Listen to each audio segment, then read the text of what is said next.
Hi, I'm Jim Fielding, and welcome to Jim Fielding and Friends, a podcast where we explore what it truly means to live and lead with authenticity, kindness, and impact. Each episode brings together leaders who inspire me, people who lead with heart, break barriers, and redefine success. If you're looking for honest, insightful, and thought-provoking conversations, pull up a chair. Let's talk. We can choose who we love. Nobody's letting go. Chosen family.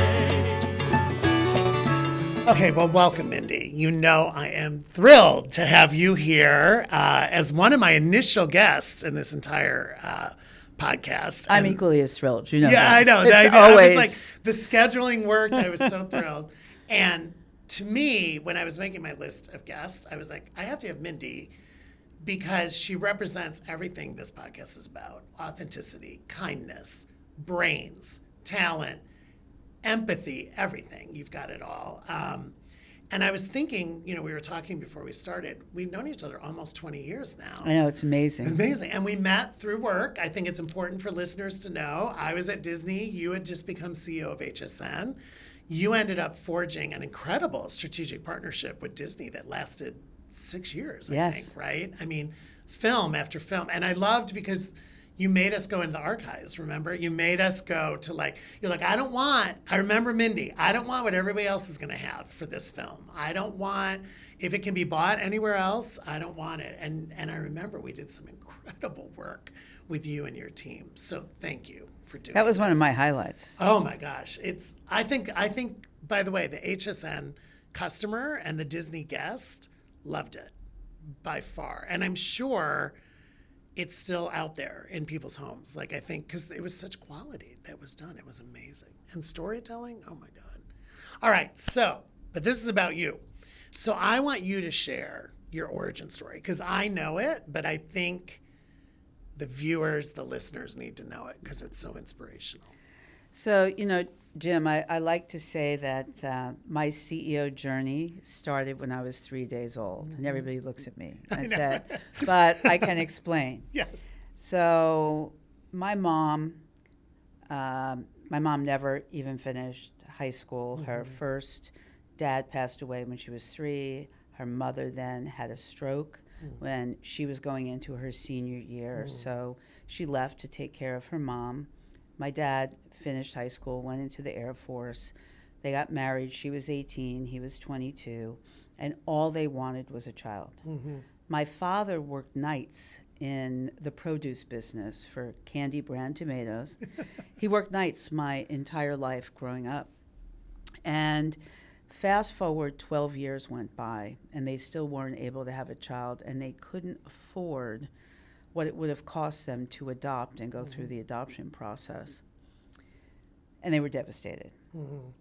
My father went into work one night, and all of a sudden he sees that the owner of the company is there, and he got very nervous.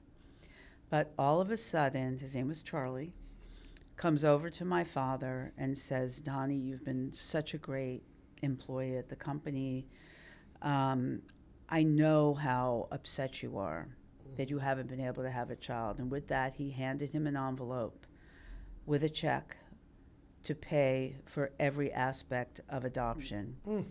I'm the child. Unbelievable. So my whole life growing up, I remember always knowing, and my parents said to me, you've been given a gift, and you need to use that gift.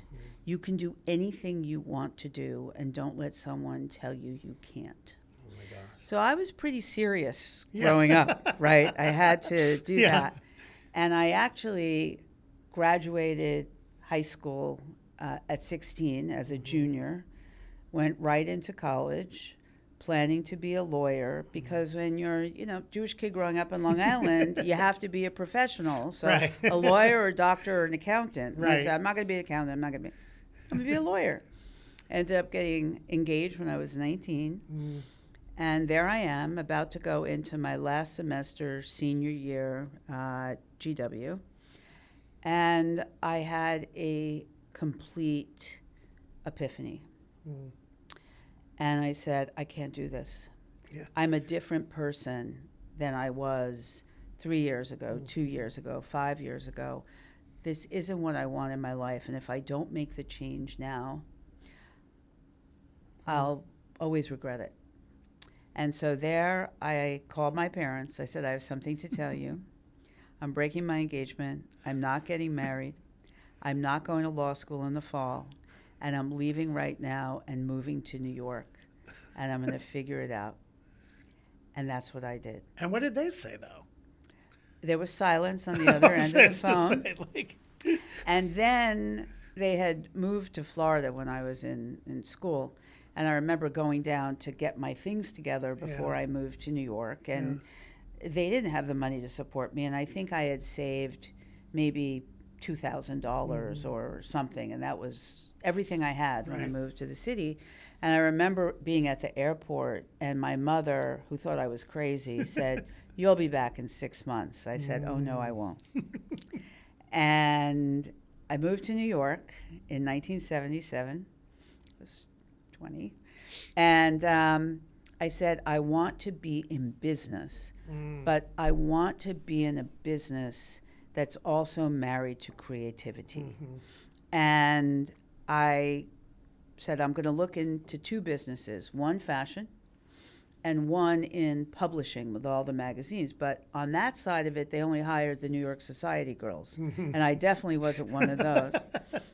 And so I'll never forget, my first job, I was in the interview, and it was to be the executive assistant to the president of the menswear portfolio for international at Manhattan Industries, which was a diverse portfolio at the time. And I go through the whole interview, and the last question he asked me was, do you take shorthand? And I said, no, but I take fast longhand. And to this day, I say, I've never been 100% qualified for any job I've taken, but you have to know what your assets are. Yeah. And I think too many people think they have to be perfect. Totally. You wrote about that in your book. I did, yeah. And so that was the start of my journey. And I spent, a lot of years in the fashion and apparel business, I worked for Manhattan Industries, I worked for Jeffrey Banks, I worked for Willie Smith, I worked for Ron Chereskin, then I worked for Tommy Hilfiger, then Ralph Lauren, and then flipped into sports at Nike, working for Phil. And then pivoted again to take over media and commerce company, which at the time was IAC Retail when it was owned by Barry Diller. And if you look at the themes, I've always loved working for visionary founders. You have, for sure. And then I'm not afraid to do crazy things. I was going to say, and you were never, you always stretch yourself, to your point. And I think from the first time I met you, I always say I love confidence and I hate arrogance, and you are perfect at that. You are confident, but you still have that humility about yourself. You remember where you came from. You just shared that story. And you and I both know we've been around a lot of arrogant people, like our industry, media, entertainment, retail. We've seen the arrogant come and go. And I think that's why I gravitated to you, because I was like, first off, you had the gravitas, you had the substance, but you were also humble enough to be like, I don't know. Like you would say that. I remember you saying that. I don't know the answer. I know I want it to be better. I know I want it to be different. I know I want it to be unique. And by the way, there's a lot of smart people in this room. Let's figure it out. I remember this. Yeah, no, I always say, a lot of young people ask, what are the 2 most important things that we have to be thinking? And I said, you need to have 2 things. You need to have self-belief, because why is someone going to believe you if you don't believe in yourself? And you need to have self-awareness.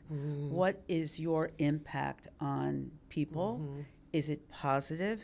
Is it authentic? Which is one of our favorite words. One of our favorite words. And I've always felt that the reason I've been successful is I have focused on making other people successful. For sure. And I recoil from arrogance as you do. Yeah. It's not about proving something, it's about being someone. And it's your impact on others. And that's the most important thing. No, and that's, I think, the legacy anytime you left a role, the person that went into that role, you had already groomed. Like that was the thing. I mean, you were brilliant because you knew, okay, I'm going to go do this, but in order to do that, I can think of the people that followed you and the people that you mentored and quote created and gave opportunities to through the years, for sure. But that's strength. Like, because I know it's there. I know it was the strength of the 19-year-old who made it. I mean, was it always there? Like, I think that or did you- moment for yeah. me was very defining. Yeah. And what I say now is risk-taking and boldness are the essence of transformation. And if For I was sure. going to think of a word that I would use for me, it's transformer. For sure. So look at things and say, what could they be? And that not taking a risk is often riskier than Yes. taking the risk and Yes. pivoting where you have to. And it becomes that much more important in times of uncertainty like what we're living in today, or times of crisis, or times of transformation. And I feel that way about companies too. You have to create a culture where people are comfortable taking risks, but they're also comfortable immediately identifying if something is not working, right. and pivoting. Because when you get Right. companies that, are led by fear or anything else, that's the kiss of death, right? They don't You last. want people to be using their creativity, to be thinking innovation, to be trying new things in context. But then I also say you also do have to understand the difference between risk and suicide, right? Yeah, it's calculated risks. I mean, you researched risks, right? I mean, you were running big businesses. You had financial responsibility, fiduciary responsibility. So when you look, because I think, oh my gosh, there's so many pivots and so on, but is there, when people interview, is there a favorite role of everything you did? Like, is there the one that you're like, yes, that was it? As I said before, I'm very fortunate to have worked with some incredible visionaries and started business. I started Polo Jeans Company. I went in when Phil Knight came back into Nike to build a whole new executive team. And I was the first person that had apparel background to run their global apparel I business. remember, yeah. And he said to me, Mindy, I want you to make us an apparel company, not just a footwear company that makes apparel. I want you to make us a brand for everyone, not just men, and make it in smaller sizes. Yeah. Women, I want you to diversify what we're doing, which was very important to me. I was the most senior woman in the company, only woman on the executive team. I was able to start their first Women's Leadership Council, really focus on, diversity and all of that. But I would say that the one where was magical for a lot of reasons. I made the decision to leave Nike. I might still be there. I was doing this insane commute between New York, Gosh, I forgot about Portland, Oregon, and out of the country 30% of the time. Because I originally turned the job down because I wouldn't move to Portland. And this is what's special about Phil. Mindy, how do we make it work? But my parents weren't doing well. They were on the East Coast. My daughter was going into her later years of high school. I had to get back. And you're one of the number twos at Nike. You're the cool kid. You go to a cocktail party, right? Yeah, right. And everybody thought I was going to go run some company like that. But I said, the world is changing. I was spending so much time in Asia when mobile was like way before it was really in the U.S. Brands were becoming distribution captive because of all the consolidations, and how did a brand get their message and get themselves out there? People were consuming content in very different ways. I wanted to be a CEO. I didn't want a startup. I wanted to take something. Yep. And I started articulating that to a couple of people. And someone, oh, Mindy, that's all? I'm like, yeah. And I literally got a phone call. Mindy, I got it. You need to have lunch with Barry Diller, and you need to take over IAC Retail. I said, well, I'd love to have lunch with Barry. What is IAC Retail? Right. She goes, well, it's Home Shopping Network and a portfolio of direct-to-consumer catalog brands like Frontgate and Ballard, et cetera. I was so not familiar with the Home Shopping Network, that world. I'd been in the sport world for 6 years. Right. I said, I'll tell you what. Give me 2 weeks. Because I'd love to have lunch with Barry, but I really, whether he wants me to do it or not, I want to have a thesis. Yeah, you want to be because ready. I knew the business needed a turnaround or a transformation. Right. So give me 2 weeks. So here I am for 2 weeks watching. Literally, old HSN. Old people HSN, like yelling at you to buy things. And I'm like, what would I do? And at the time, I used to love Food Network. Before it was like contests where it was really, and I'll never forget, it was that light bulb moment. I'm watching Food Network. I click on HSN and Wolfgang Puck was on. And he was engaging and funny and educating and talking about product. And you wanted everything. And this light bulb went off in my head that we should create an entirely new concept called editorial program commerce. So imagine if it was Food Network, HGTV, DIY style, whatever it was, but you could actually buy the product, right? It's the world today. Totally. And I got really excited about that and went and had lunch with Barry as people were stopped by the table to say hello. And I like pitched him like a VC, like this is what it is. And he looked at me, this is Barry, go forth. Now, I probably didn't realize where it was at the time. I was the 8th CEO in 10 years, and the business had stalled. So I not only had to transform the business, I had to completely transform the culture. Because when something like that happens, and you're the 8th CEO in 10 years, they're just waiting for the next one. Yeah. They figured to outlive you. Right. Yeah. And things are frozen. I say it's like Miss Havisham in Great Expectations. The cobwebs are.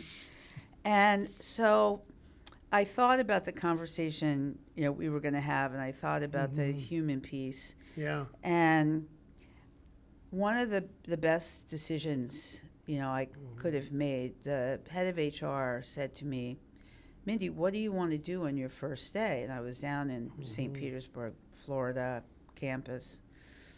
I said, well, what does anyone else do on their first day? She goes, they go to employee orientation. I said, well, I'm going to employee orientation. She said, are you serious? I said, I'm very serious. I want to understand. Right. So I show up. Right. Campus was in disarray. You could tell there was no pride. Right. Okay? Yeah. And I go into the room. There's like 25 people, whatever, and everybody goes around and introduces themselves. I'm going in backstage TV. I'm going to be a merchant. I'm going to be in creative. I'm going to be in programming, whatever. And they get to me and I go, I'm the new CEO. And I spent the day with that group of people experiencing everything, sitting in the call center, being behind the scenes, going through every area of the business and learning. Right.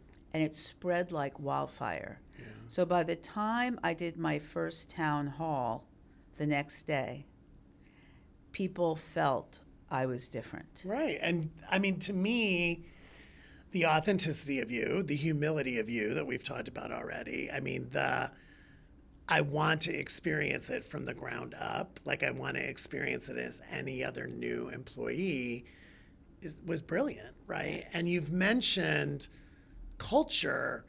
You've always invested in building culture. Yeah, I know. When you go look at, Mindy Grossman, always. Quotes, it'll say, culture trumps strategy. Yes. Now, it doesn't mean you don't have a strategy, but yes. if you don't have a culture that's aligned, and, one of the other benefits of doing that orientation is I got to see the environment. I got to feel the lack of energy that I felt needed to be there. So when I spoke the next day and I talked about why I came here and what I saw and what we could do, but I was also honest. And I said, there are 3 types of people in this room.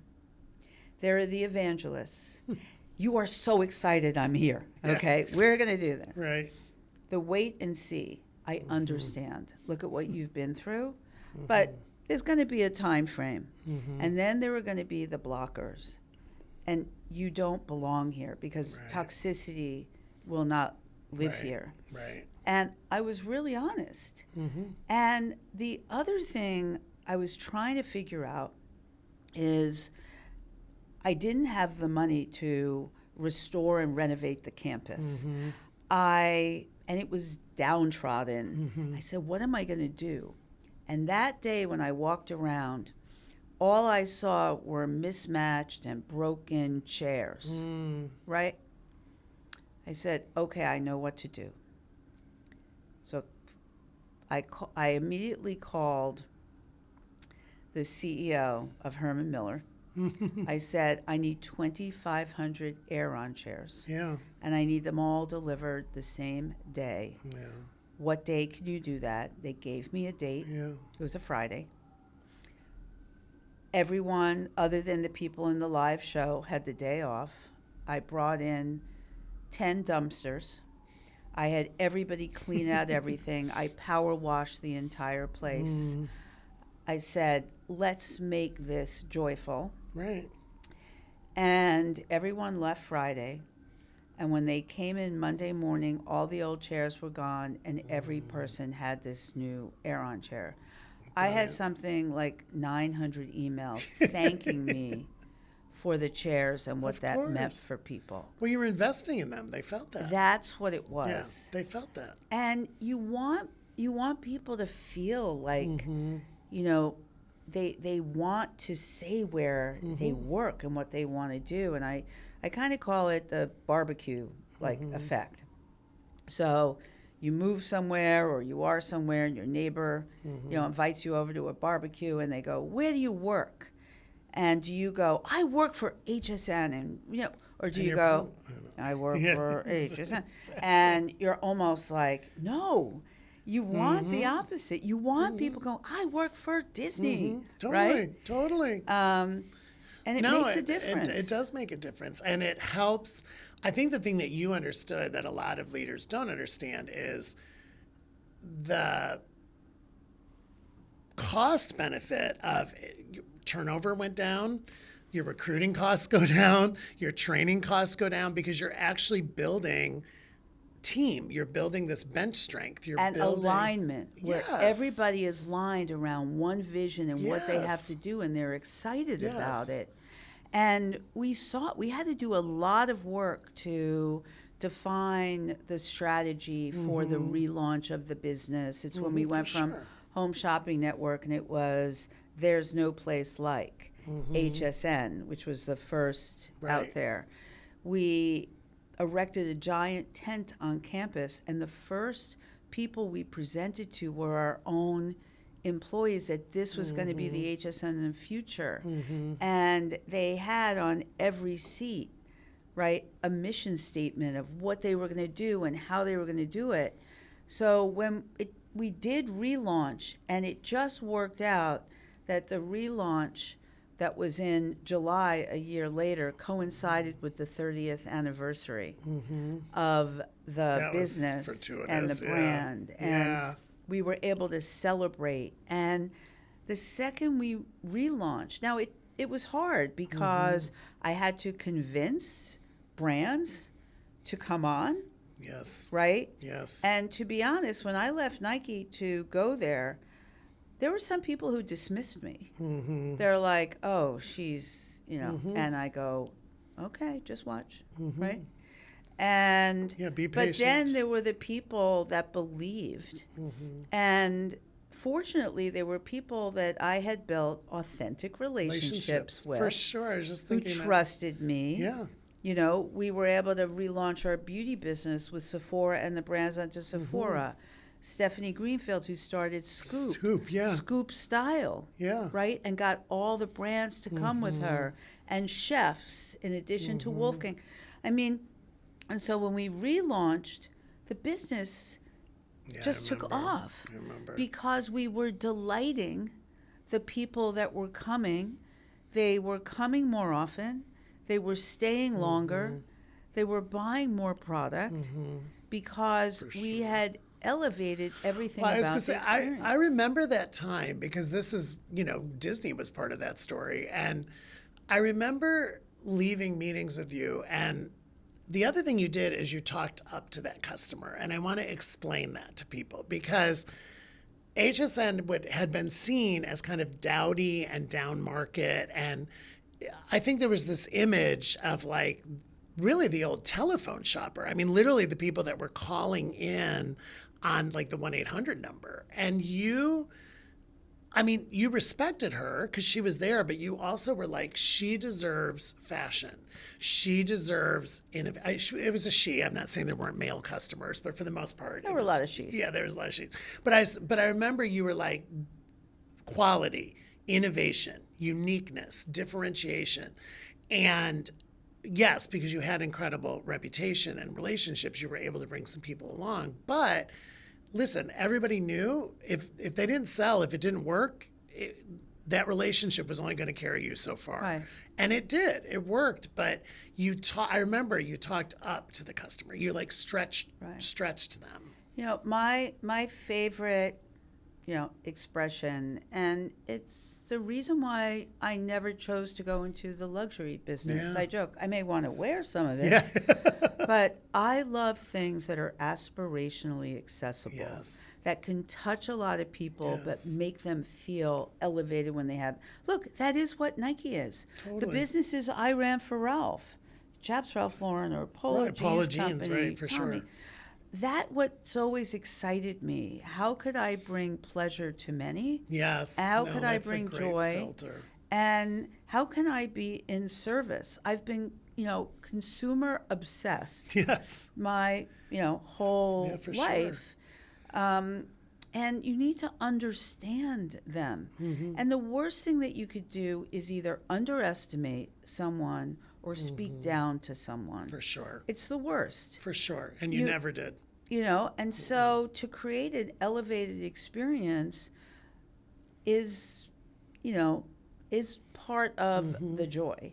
It is. And, you know, I was also thinking about you. I went back and was Yeah. reading through the book. Yeah. Early in the book, you tell the story of relaunching all the stores, and then 2008 hit. Yep. And the reason you got through it is you were maniacally obsessed Yes.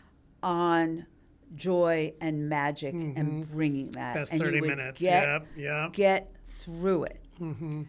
I had the same thing. We took HSN, we spun it out from IAC and took the company public in August 2008, 2 weeks before the Lehman Yep. bankruptcy, Yep. okay? I said, I have two constituencies I have to worry about. I have to worry about my stakeholders and my shareholders, and I have to really worry about how my consumer and how she is feeling. Yes. And I remember going to the board and say, look, we'll make hard decisions, but, you know, we have had such a successful relaunch. We need to maximize it. There are certain areas that are going to be more difficult. I'm going to have to shift where my assortments are. But there's one thing I need your support. I have to protect our innovation agenda. Yes. It has got to be a walled garden. Anyway, Yes. first time public company CEO, Yeah. first board, but I made the case. Yeah. Right? Yeah. Then I brought my entire team in and I said, look, everyone is scared right now. I go, we need to be that place where she can come. Doesn't matter if she does or doesn't want to buy something. Right. Right. This needs to be her place A refuge, for to sure. bring joy. And we For had sure. this big sign made, there's never any bad news Yeah. on HSN. This is where she comes to see Yeah. her favorite people. Yeah. This is, and we grew in 2008 and Yeah. 2009, HSN. It's And so funny then- because we were doing it at the same time, which I completely forgot It was about. exactly. I know. I'm like Exactly. So the way you talked about, that magic and what you were going to Yes. do, and that's Yes. what I was doing. I can't leave you alone. Right. Right. And Right, it was the escapism. It's funny. I mean, we were lucky at Disney Store because I knew that families would protect kids. And when you looked at previous dips or recessions or hiccups, whatever you wanted to call it, adult businesses, because mom and dad would sacrifice themselves, right? They weren't, they weren't going to buy a new car. Right. They weren't going to buy a new house. They weren't going to buy a new sofa. But it was still going to be Christmas. It was still going to be Hanukkah. It was still going to be a birthday. And that child was going to have a great experience. They shielded the children. And it's funny because during that period is when we morphed from the best 30 minutes of a child's day to the best 30 minutes of a family's day. Right? Because all of a sudden, I remember I was in stores and one of the sales associates or managers said to me, the parents get so much joy watching their kid interact with their favorite characters or find product. And then I realized it was that multi-generational thing too, because grandparents love that and aunts and uncles love that. And I remember I went back to the office and said, guys, I think it's family day. I think it's the best 30 minutes of a family's day. And as you know, that was Steve Jobs. I give Steve Jobs total credit because I was blessed to be able. Steve was not easy. I mean, may he rest in peace. He was an incredible leader, but he was not easy. But he pushed us because being at Disney, I had a mission vision statement that was probably 3 paragraphs long because I thought that's what it was supposed to be. And every meeting would be like, you don't have it yet. You don't have it yet. And I remember walking into the meeting and he said, okay, do you have it? And I said, yep, Disney Store is the best 30 minutes of a family's day. And he was like, done. yeah, it's Done. magical. Done. And the entire room, and I remember everybody was looking at him and looking at people, Bob Iger and Tom Staggs, to see, of course they were looking at Steve first because this had been very much a Steve thing.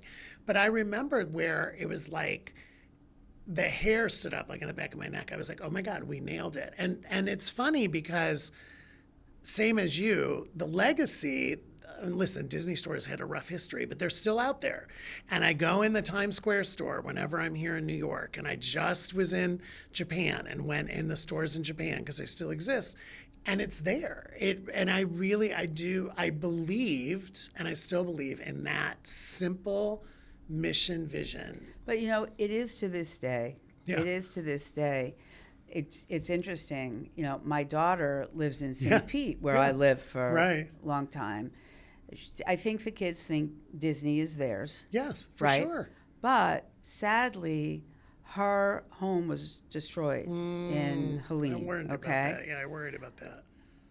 And most of their things were destroyed, not all. Yeah. But in the townhouse they have now until they can rebuild their house, the girls each have their own room. Yeah. Outside, the entire wall, from ceiling to floor, are Disney ears. Of course. They're collections. They look at them. And I look at that, Yeah.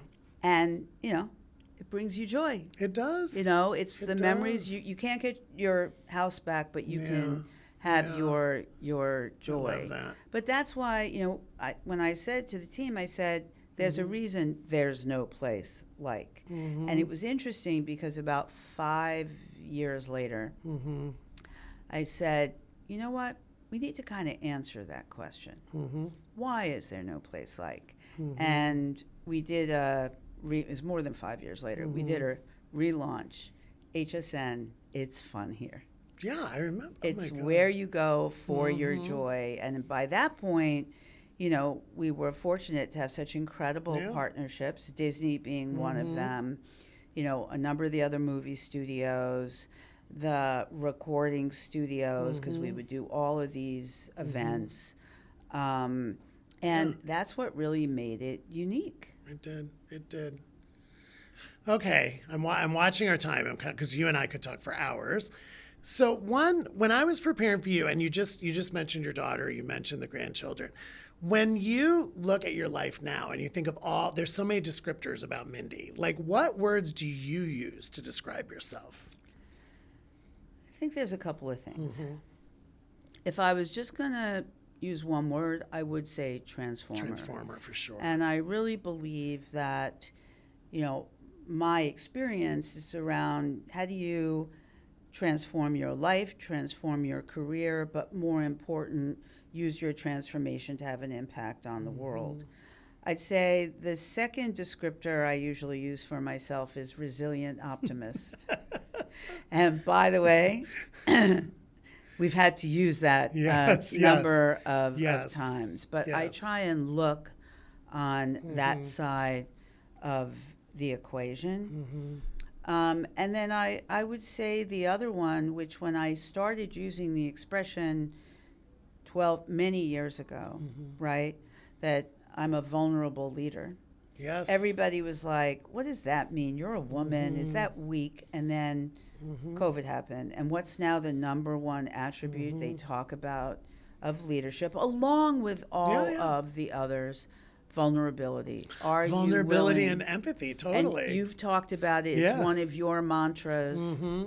Well, and it's funny, because for a long time, it was like a soft skill, right? There was like hard skills and soft skills, which you combine beautifully.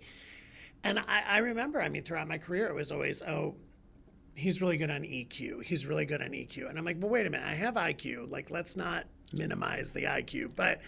But I do think that there was times where I was a little bit ahead of the game but I found the bosses and I found the companies that would let me be me. That's really the message of the book. And that's really important. It is. It's like I was able to be, I knew my self. superpower. It was my superpower. Like, I had the ability to build cultures. I had the ability to build teams as long as I was enabled to do it. And for me, the best bosses I had, the best mentors I had, set aggressive goals for me and then got out of my way. And I think you're very similar to that. It's like, okay, I'll be my own harshest critic. I accept feedback. I'm coachable.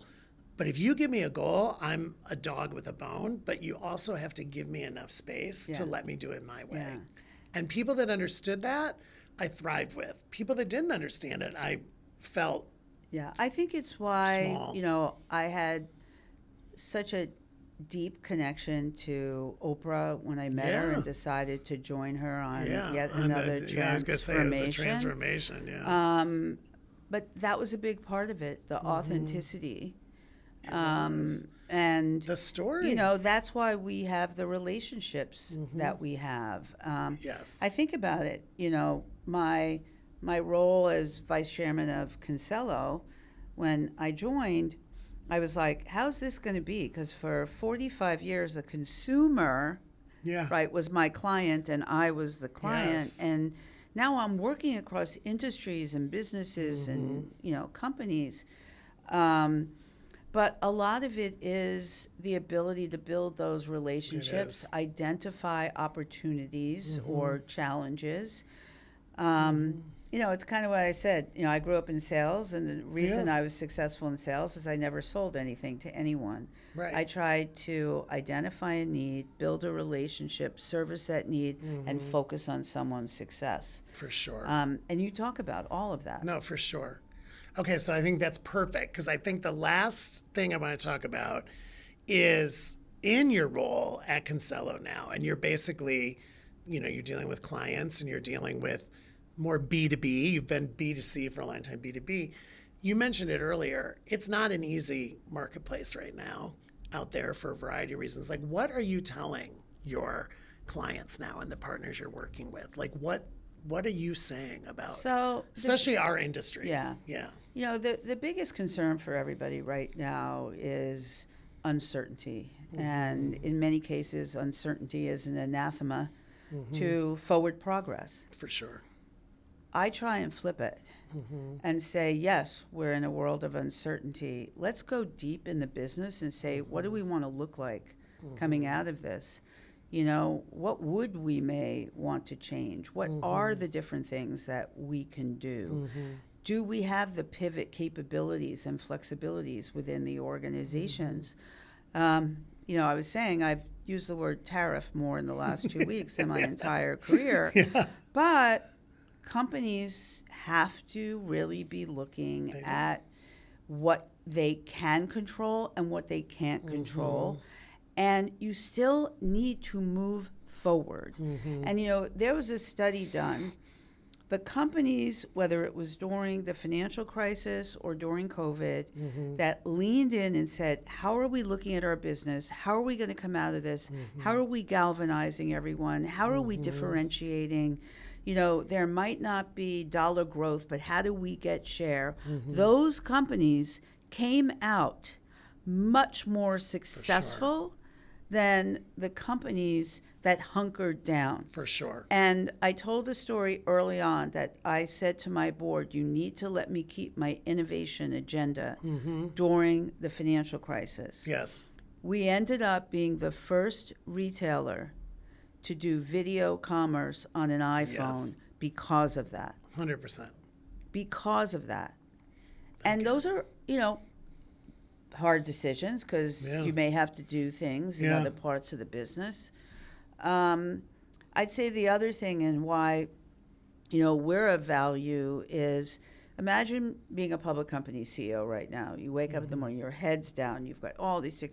So to have a partner, a true partner who is looking at the world through the lens of different industries and businesses and really being able to be your partner in terms of advising what to be thinking of, what to be doing, that's very powerful. And I think that's where we add the value. I love it. I love it. Okay. So this has been amazing. My God, we need 2 more episodes. You've mentioned so many of like your mantras and your sayings and phrases, but if we could leave our viewers, our listeners today with like the Mindy Grossman gold standard piece of advice, what would it be? So I would say 2 things. One is my mantra, which is my filter, is so core to me, and it's passion, purpose, and impact. For sure. Am I passionate? Am I waking up every morning? And this is my business life, my personal life, decisions I make. Is it purposeful? Now, what's purposeful at one life stage may be different at another life stage. And will it have impact? Will I have impact? And I say to people, you don't wait to get the stage to have impact. You could have impact at every stage of your career or every stage of your life, your impact on others. Yes. And I'm very grateful where I do have a broader platform today, and whether that's in my philanthropic work or in teaching classes or, you know, working with different people. But you want to make impact at every stage of your life. And what's that impact you're having on others? And that's really been important to me. And my family's incredibly important. You know, I've been with my husband for 38 years. My daughter, you know, is like my best friend. I've got 2 incredible granddaughters. And now I balance my life. I'm working like crazy, which I always will. But you will. You know, and I'd say the second thing, and this is something I did learn from Oprah, she's very passionate about having a purpose filter. Yeah. So whether it's your personal life or your business, create a purpose filter. And what is that? It's about a dozen questions to ask yourself before you make a choice. If it's business, a big strategic change, hiring someone, a partnership, go through and ask the questions of what's it going to do for the business, how it's going to make the consumer feel, whatever it is. Right. In your personal life, is this going to be good for my fit, whatever that is. And the last question is, will it make me proud? And will it bring me joy? Amazing. My God. What a perfect ending. Thank you so much. I could talk to you for hours. I know. Thank you so much for being here. I also want to thank you publicly. You were such a huge supporter of the book. You know how much that means to me. Well, everybody early needs on. to read that book. Oh my God, you're so great. No, you were so, I mean, you personally bought so many copies and supported it and posted about it and everything. I mean, it means the world to me. And honestly, thank you for 20 years of friendship and inspiring me. I mean, and this you. now, I'm like, oh my gosh, I have to be better. I need a purpose fill. I love that. So any of you who are listening or watching, I mean, that purpose filter, take that. That is gold. So thank you, thank you, thank you. Well, thank you You as know you're always. welcome anytime. Hopefully I have many more seasons of this. Well, we'll have a lot more fun together. We will. Okay, And I'm great. waiting for the next book. I know. I'm working on it now. I'm working on it. It'll come out. All right. Thank you so Thank much. you. Thank you so much for joining us today. If you enjoyed this show, make sure you leave a review, subscribe, and follow us on your favorite podcast platform. We appreciate you and look forward to seeing you soon. Choose who we love. Nobody's letting go.